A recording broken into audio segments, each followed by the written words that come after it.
और इस बीच आप जान लीजिए, तबादलों पर छूट की अवधि 2 दिन बढ़ाने का आदेश जारी किया गया है। अब 22 फरवरी तक हो सकेंगे तबादले। संयुक्त सचिव निकाया गोहेन ने आदेश जारी किया है। सरकारी विभागों के साथ सारे निकाय बोर्ड पर आदेश लागू। मंडलों, स्वायत्त शासी संस्थानों पर यह आदेश लागू रहेंगे।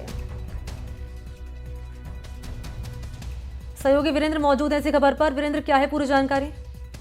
देखिए मनी, मैं आपको बताना चाहूंगा कि जो 20 फरवरी तक तबादलों की जो एक सरकार ने कहा था कि 20 फरवरी तक तमाम विभागों के या फिर जो तमाम जो बोर्ड हैं, उनके मंडल हैं या फिर जो तमाम संस्थाएं हैं, वो अपने तबादलों कर्मचारियों का इधर से उधर कर सकती है। लेकिन अब उसमें 2 दिन की बढ़ोतरी कर दी गई है, यानी 22 फरवरी तक जो तबादले हैं वो कर्मचारी अपने करवा सकते हैं।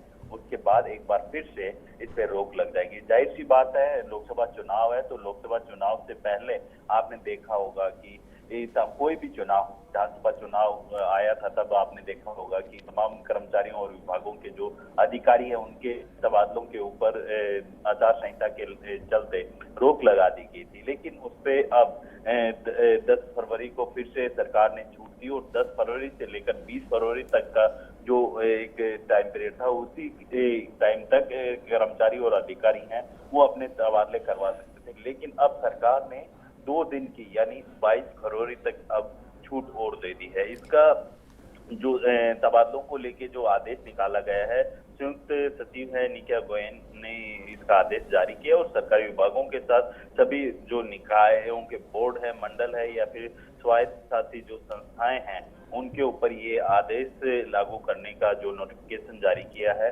उसमें 22 फरवरी तक तमाम जो कर्मचारी और अधिकारी हैं उनके ट्रांसफर किए जा सकते हैं। 21 फरवरी आज, कल 22 फरवरी, कल तक के लिए ये जो आदेश जारी किए गए, इसकी वजह क्या रहेगी? चुनाव ही बताया जा रहा है। बिल्कुल, देखिए जिस तरीके से आपने देखा होगा कि कर्मचारियों के अंदर लंबे समय से एक इंतजार था कि तबादलों के ऊपर से रोक हटनी चाहिए और जाहिर सी बात है, इससे पहले विधानसभा चुनाव थे, तो चुनाव के अंदर आचार संहिता लगने की वजह से तमाम जो विभागों के जो कर्मचारी और अधिकारी हैं उनके जो ट्रांसफर्स हैं उसके ऊपर रोक लगा दी थी चुनाव आयोग के द्वारा। लेकिन अब विधानसभा चुनाव खत्म हो चुके हैं और कुछ ही महीनों बाद जो लोकसभा चुनाव होने हैं, तो इस चीज को ध्यान में रखते हुए भी सरकार ने बीच का रास्ता निकालते हुए जो ये 10 से 12 दिन पहले का समय दिया था, 10 दिन का समय दिया और 12 दिन के अंदर तमाम जो विभाग या फिर जो कर्मचारी हैं उनका ट्रांसफर है वो 22 फरवरी तक किए जा सकते हैं। और इसका असर आप देखेंगे कि जो लोकसभा चुनाव है उसके अंदर अधिकारियों का जो पोस्टिंग होती है वो आपने देखी होगी कि निकलते रहते हैं, लेकिन उसी तर्ज पे ये लोकसभा चुनाव से पहले ये जो तबादलों की जो एक कह सकते हैं कि जो फहरिस्त है कर्मचारियों के लिए, ये कहीं ना कहीं 2 दिन के लिए उन कर्मचारियों के लिए भी राहत है और उनके अंदर अभी भी उम्मीद जगी हुई है कि किस तरीके से ये जो अपने कर्मचारी अपनी जो इच्छा के अनुसार या फिर गृह जिले में जो कर्मचारी हैं वो अपनी पोस्टिंग चाहते हैं, वो 2 दिन का समय उन्हें एक्स्ट्रा मिल गया है। अच्छा, उम्मीद इन्हें इस बात की है कि कहीं ना कहीं जो ट्रांसफर है वो टल जाएगा, या उम्मीद इस बात की एटलीस्ट 2 दिन का वक्त हमें मिल गया?